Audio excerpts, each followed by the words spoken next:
శ్రీమాత్రే నమ. జయ గురు దత్తాత్రేయ నమ.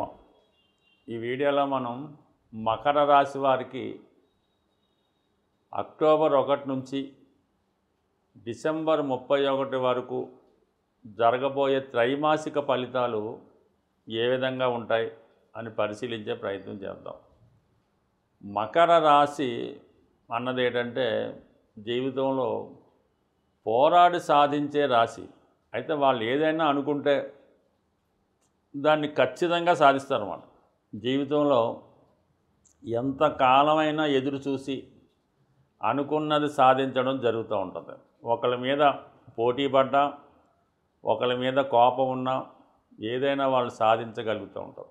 దీంట్లో ఉన్నటువంటి మకర రాశిలో ఉన్నటువంటి నక్షత్రాలు కూడా అత్యంత బలమైనవి. అంటే నక్షత్రాలను బట్టే రాశికి బలం వస్తుంది. ఇందులో ఉన్నటువంటి నక్షత్రాలు ఉత్తరాషాఢ అంటే చాలా బలమైనదన్నమాట. ఆ నక్షత్రంలో జన్మించిన వాళ్ళకి వాళ్ళతో ఎవరు పోరాడి గెలవలేరు. అసలు ఓటం అన్నది ఆ నక్షత్రానికి ఉండదన్నమాట. మొత్తం అందరి దేవతలకి ఈ ఉత్తరాషాఢ నక్షత్రంతో కనెక్షన్ ఉంటుంది. దాని తర్వాత శ్రవణం, సాక్షాత్తు విష్ణుమూర్తే తన వారిని రక్షించడానికి, అంటే తన కన్నా ముందు పుట్టినటువంటి ఇంద్రుడికి రాజ్యం కోల్పోతే తిరిగి ఆ రాజ్యం ఇప్పించడానికి వామనుడుగా అవతారం ఎత్తి ఈ శ్రవణ నక్షత్రంలో జన్మించడం జరిగింది. దానికి పూర్తి కనెక్షన్ అది ఉంటుంది. తర్వాత విష్ణుమూర్తి గారు కూడా, అదే వెంకటేశ్వర స్వామి కూడా అదే నక్షత్రంలో జన్మించి ఈ రోజుకి కూడా తన బాధ్యత నెరవేరుస్తూ ఉంటాడు, అప్పు తీర్చే బాధ్యతలో. అంటే సో ఏదైనా బలం ఆ విధంగా ఉందని చెప్పడానికి నడుస్తూ ఉంటుంది. ఇంకా ధనిష్ట, ధన సంపాదనే ధ్యేయంగా జీవితాంతం పోరాడుతూ ఉన్నటువంటి నక్షత్రం ధనిష్ట.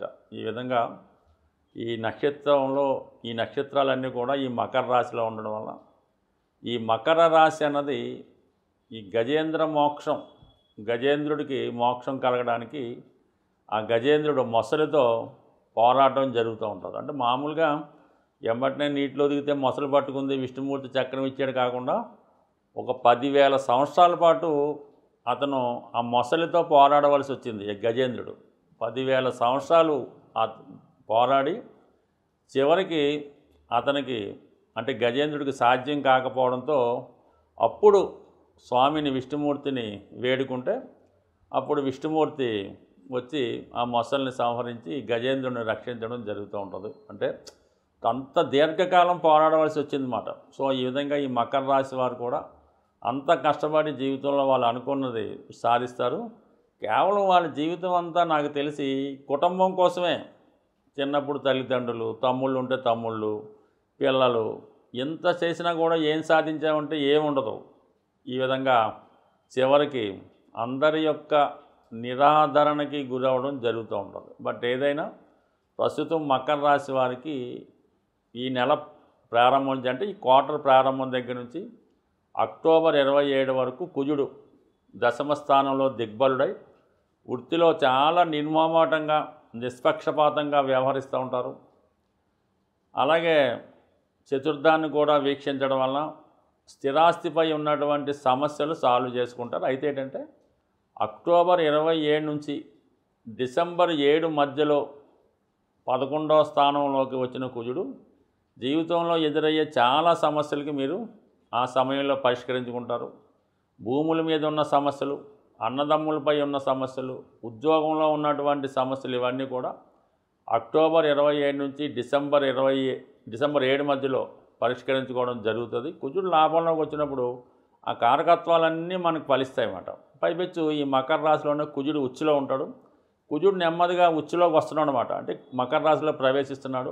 నెమ్మదిగా మీ యొక్క హవా, మీ యొక్క లీడర్షిప్ క్వాలిటీసు, మీ ప్రయత్నాలు అన్నీ నెరవేరుతాయి.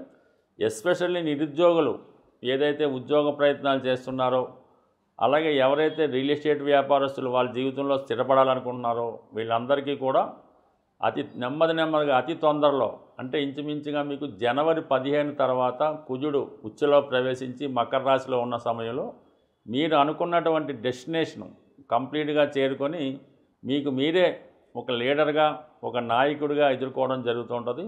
అది ఏ రంగంలో ఉన్నప్పటికీ కూడా ఇది అంటే ఒకే రోజు ఏది కూడా స్టార్ట్ అవ్వదు.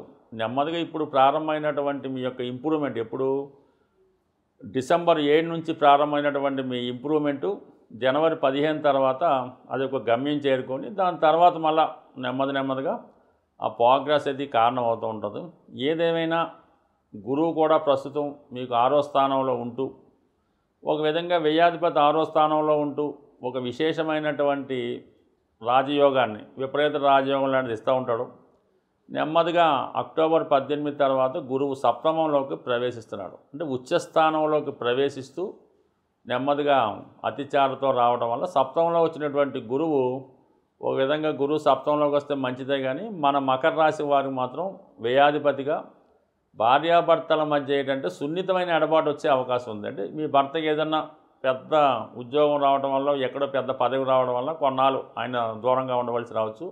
అంటే మీ భార్య ఏదో పుట్టింటి వారి పనులు చూడడానికి ఆవిడ వెళ్ళొచ్చు. మొత్తం మీద మీకు కలిసి వచ్చే సమయంగానే భావించాలి, కానీ కొన్ని ఫిజికల్ ఎడబాటు అన్నది వస్తూ ఉంటుంది. బట్ ఏదైనా మీలో కొత్త ఆలోచనలు కొత్త అలవాట్లు గురువు మరి ఎప్పుడైతే రాశిని చూశాడో మిమ్మల్ని మీరు తీర్చిదిద్దుకొని మళ్ళీ మీలో ఉన్నటువంటి బలహీనతలను అన్నీ స్వస్తి చెప్పి కొత్త జీవితానికి ప్రారంభం పలికే అవకాశం ఉంది. సాధారణంగా ఇప్పుడు ఈ రాబోయే 3 నెలల్లో గ్రహాల యొక్క పరిహారాలు తెలుసుకుంటే మనకి ఎప్పుడన్నా సరే జాతకంలో పాపగ్రహాలు ఏవైనా ఉంటాయి కదా, కొన్ని పాపగ్రహాలు, వాటికి మనం జపాలు పరిహారాలు చేయించుకోవాల్సి ఉంటుంది.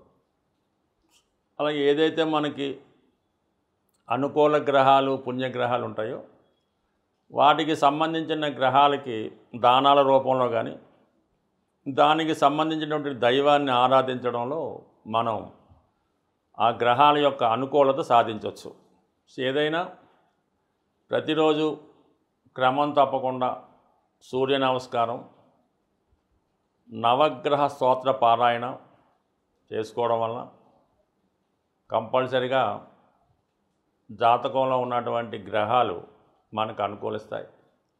ముఖ్యంగా తండ్రి గారిని గౌరవిస్తూ వారి యొక్క మాటకి విలువ ఇవ్వడం వల్ల, వారిని అనుసరించడం వల్ల, మొత్తం మీద వాళ్ళు చెప్పించేయడం వల్ల రవిగ్రహం అనుకూలించి మీకు అటు మంచి ప్రభుత్వ అనుకూలత, ప్రభుత్వ ఉద్యోగం లాంటివి వచ్చే అవకాశం ఉన్నది. గురువు యొక్క అనుసరించడం వల్ల అంటే గురువుని పూజించడం వల్ల, అంటే పూజించడం అంటే వ్యక్తిగతంగా మీ గురువు ఉంటే ఆ గురువుకి సేవ చేయడం, ఆ గురువుగారు చెప్పినట్టు నడుచుకోవడం, వారికి కొన్ని సౌకర్యాలు కల్పించడం వల్ల, అంటే గురువుని మీరు బాగా నమ్ముకుంటే జాతకంలో ఉన్నటువంటి జూపిటర్ అనుకూలించి మనకి మంచి సంస్కారాన్ని, ధనాన్ని, సంపదని ఇవ్వగలడు. అంటే గురువు ధనకారకుడు, విద్య ద్వారా ధనం సంపాదించుకోవడం వల్ల, అంటే ఇక్కడ ఎక్కడో మనం దేవుణ్ణి పూజించక్కర్లేదు, ఎదురుగుండా ఉన్న వాళ్ళని పూజిస్తేనే ఈ విధంగా గురువుని పూజించడం వల్ల జాతకంలో ఉన్న సకల దోషాలు సాల్వ్ అవుతాయి.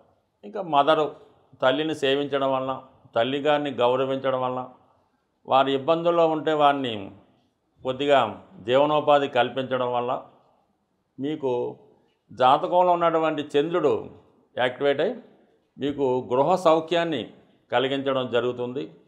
మనశ్శాంతిని కలిగిస్తాడు, ప్రశాంతంగా నిద్రపోగలుగుతారు. అంటే మీ యొక్క తల్లిగారిని మీరు సేవించడం వల్ల.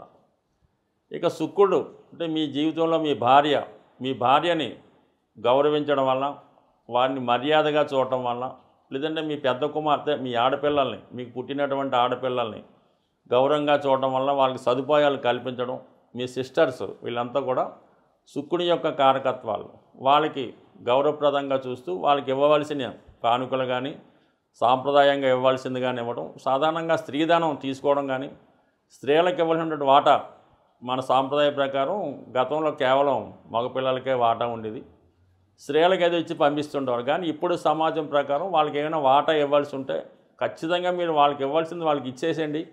భగవంతుడు మీకు ఇవ్వాల్సింది మీకు ఇవ్వడం జరుగుతూ ఉంటుంది. ముఖ్యంగా స్త్రీధనం మీరు ఉపయోగించుకున్నా, దాన్ని మీరు సొంతం చేసుకున్నా కంపల్సరీగా ఇబ్బందులు ఎదురుతూ ఉంటాయి. ముందు అలవంటిది ఏమన్నా ఉంటే మీరు మీ చెల్లెలకో మీ అక్కగారికో ఇవ్వాల్సింది ఏమన్నా ఉంటే కట్నం రూపంలో అవ్వచ్చు, కానుకల రూపంలో అవ్వచ్చు, కంపల్సరీగా ఇవ్వండి.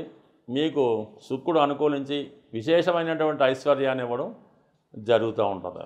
అలాగే కుజుడు సహకరించాలంటే మీ తోడబుట్టిన వాళ్ళు అంటే మీ తమ్ముడిని చదివించడమో, వాడిని మంచి మార్గంలో పెట్టడం, వాడు ఏమైనా ఇబ్బందుల్లో ఉంటే వాడిని సరైన మార్గంలో పెట్టడం వల్ల కుజుడు యాక్టివేట్ అవ్వడం వల్ల మీకు భూములు స్థిరాస్తులు కలిసి వస్తాయి, మానసిక ధైర్యం కలుగుతుంది, మంచి సంతానం కలిగే అవకాశం అది ఉంటుంది. సో అలాగే మరి బుధుడు మరి మీ యొక్క చిన్న చెల్లెలు కానీ అలాగే మీ చిన్న కుమార్తె కానీ దానికి బుధుడు కారకత్వం వహిస్తూ ఉంటారు. ఈ విధంగా మీ కుటుంబంలో ఉన్నటువంటి ప్రతి సభ్యులు కూడా మీ యొక్క ఈ గ్రహాల యొక్క ఫలితాన్ని ఇస్తారు. ముఖ్యంగా రాహు కేతువు మీ తండ్రి గారిని సేవించడం వల్ల తాతగారిని సేవిస్తే రాహు, తల్లిగారి యొక్క తండ్రి గారిని సేవిస్తే కేతువు మీకు మంచి ఫలితాన్ని ఇవ్వడం జరుగుతూ ఉంటుంది. మీరు ఎక్కడికో వెళ్లకుండా మీ ఇంట్లో ఉన్న వాళ్ళకి సేవ చేసుకుంటూ, ముఖ్యంగా వృద్ధులకి చిద్దుగా సేవ చేసి, సేవ ఏమక్కర్లేదు, వాళ్ళు ఒకసారి పలకరించి వాళ్ళకి ఏమైనా కావాలో అడిగి కావాలని మందులే తెచ్చి పెడితే వాళ్ళ డబ్బులతో అనుకోండి, కంపల్సరీగా శని భగవానుడు సహకరించి మీ యొక్క జీవన విధానానికి మంచి మార్గం చూపడం జరుగుతుంది. ప్రస్తుతం దీన్ని మించిన రెమెడీ అయితే ఏది ఉండదు.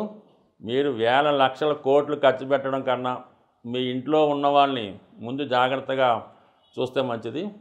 నా దగ్గరికి వచ్చినటువంటి ఇప్పటిదాకా నేను చూసినటువంటి సుమారు అనేక వేల జాతకాలు, ఒక 70-80 వేల జాతకాల్లో సుమారుగా వాళ్ళ యొక్క తల్లిదండ్రుల్ని ఏ ఆశ్రమంలోనో అక్కడెక్కడో పెడతారు. మన దగ్గరికి వచ్చి మా అబ్బాయి నన్ను బాగా చూసుకుంటాడండి, మా అమ్మాయి నన్ను బాగా చూసుకుంటుందని అడుగుతూ ఉంటారు. ఇది ఎంతవరకు సబబో మీరే ఆలోచించండి. స్వస్తి.